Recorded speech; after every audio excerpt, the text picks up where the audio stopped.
एक गांव हुआ करता था मक्खनपुर। नाम तो उस गांव का मक्खनपुर था, पर उस गांव के किसी भी गांववासी को मक्खन बनाना नहीं आता था।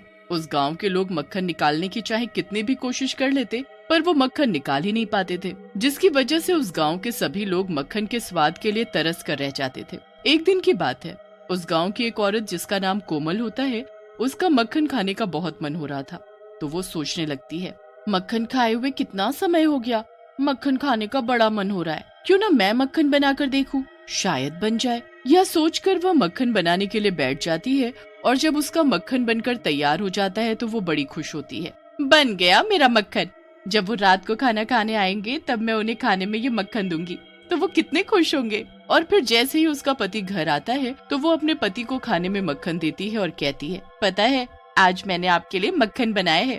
तुम और मक्खन, तुम्हें पता भी है तुम क्या कह रही हो? इस गांव में आज तक कोई मक्खन बना भी पाया है जो तुम बना पाओगी? ना ना ना, मुझे नहीं खाना मक्खन। अब ऐसे भी मत बोलो, एक बार चक्कर तो बताओ ना कैसा बना है। मैंने बड़ी मेहनत के साथ आपके लिए मक्खन बनाया है।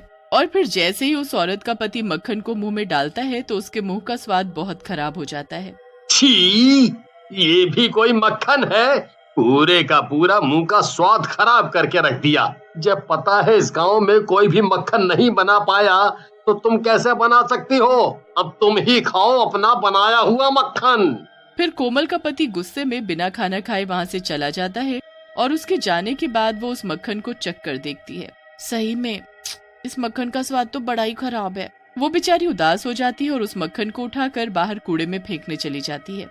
तभी उसे मक्खन फेंकते हुए उसकी पड़ोसन देख लेती है। अरे क्या फेंक रही हो? कुछ नहीं, मक्खन बनाया था पर वो इतना खराब बना कि बस क्या ही बताऊं।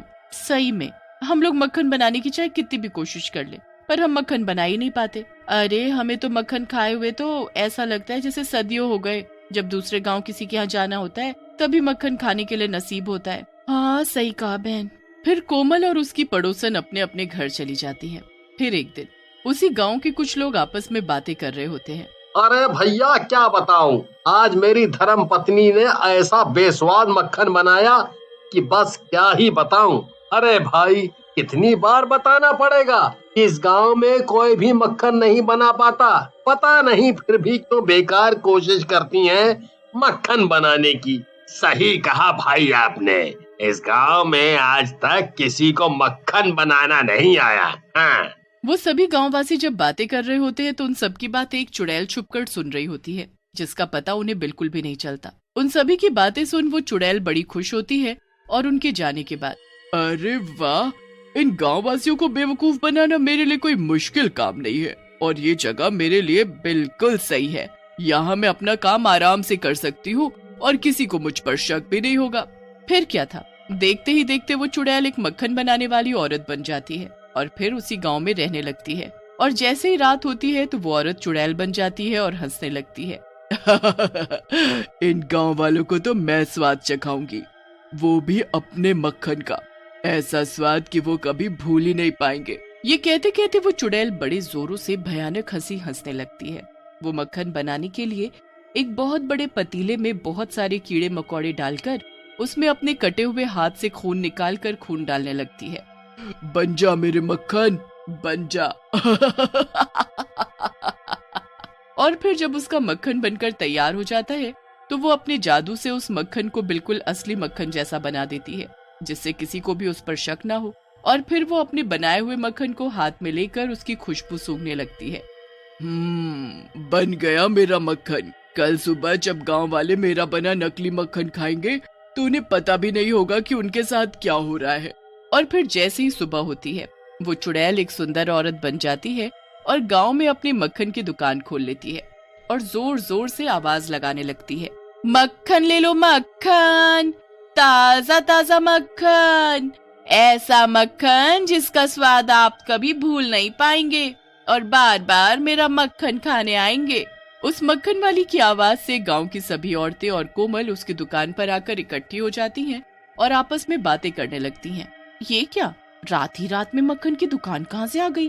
कल तक तो यहाँ कुछ नहीं था। फिर वो सभी औरतें उस मक्खन वाली से पूछती हैं, लगता है तुम इस गांव में नई आई हो? हाँ, मैं इस गांव में नई आई हूँ। दीदी बताओ आपको कितना मक्खन दूं?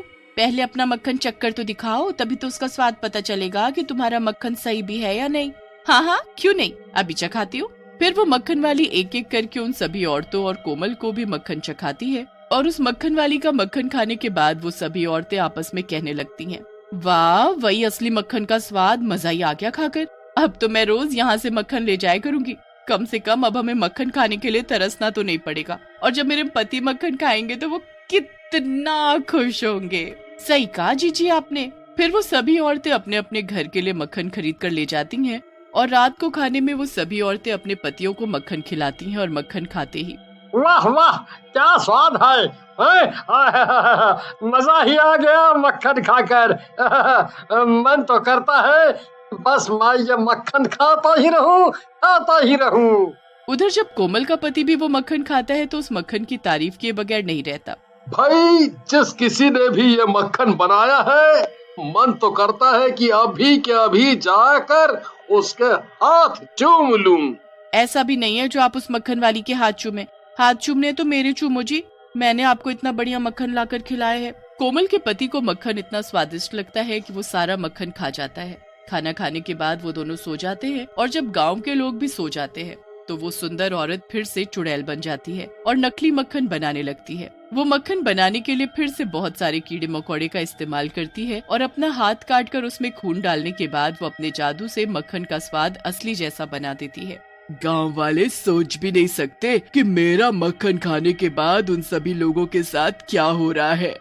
और सुबह होने से पहले ही वो चुड़ैल से औरत में बदल जाती है। और फिर जैसे ही सुबह होती है तो कोमल देखती है कि उसके पति के गले से आवाज ही नहीं निकल रही। ये आपकी आवाज को क्या हुआ जी? रात को तो आप अच्छे खासे थे, फिर अचानक से क्या हो गया? इस तरह वो चुड़ैल अपना बनाया हुआ नकली मक्खन बेच रही थी और गांव के लोग भी उसका बनाया मक्खन बड़े स्वाद के साथ खा रहे थे। पर किसी को भी ये अंदाजा नहीं था कि जो मक्खन वो खा रहे हैं वो नकली मक्खन है जो चुड़ैल उन्हें खिला रही है। इसी तरह गांव के कुछ और लोगों की भी आवाज चली जाती है।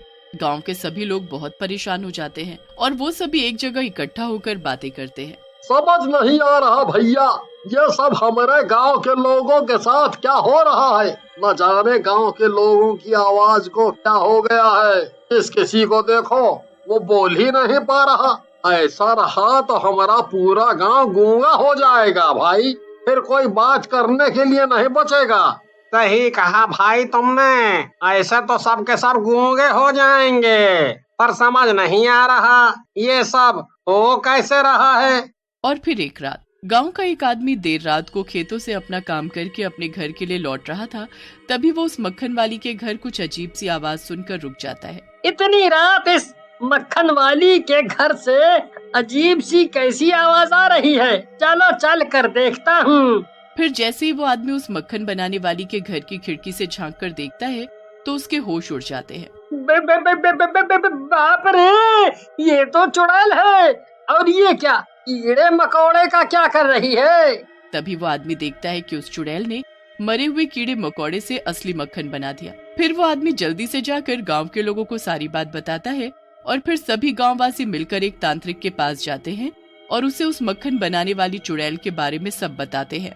ठीक है, पर तुम सबको मेरी बात माननी होगी।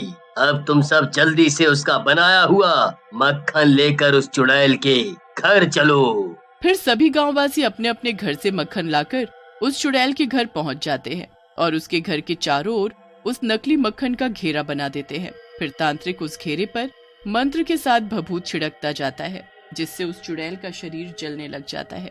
नहीं नहीं, ये क्या? मेरा शरीर इतना जल क्यों रहा है? नहीं, ऐसा नहीं हो सकता। तभी वो चुड़ैल उन सबको ऐसा करते देख लेती है।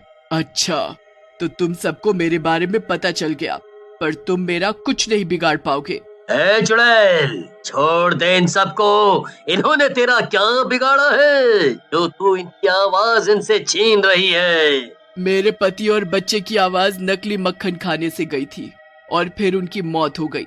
अब मैं भी तुम सबकी आवाज तुमसे छीन लूंगी, तभी मेरा बदला पूरा होगा। फिर वो चुड़ैल अपना बनाया हुआ मक्खन लेकर जैसे ही गांव के लोगों को खिलाने के लिए आगे बढ़ती है तो तांत्रिक अपनी मंत्र शक्ति से चुड़ैल के घर के चारों ओर बने गहरे में आग लगा देता है, जिससे चुड़ैल का शरीर जलकर राख हो जाता है और गांव के लोगों की आवाज भी वापस आ जाती है।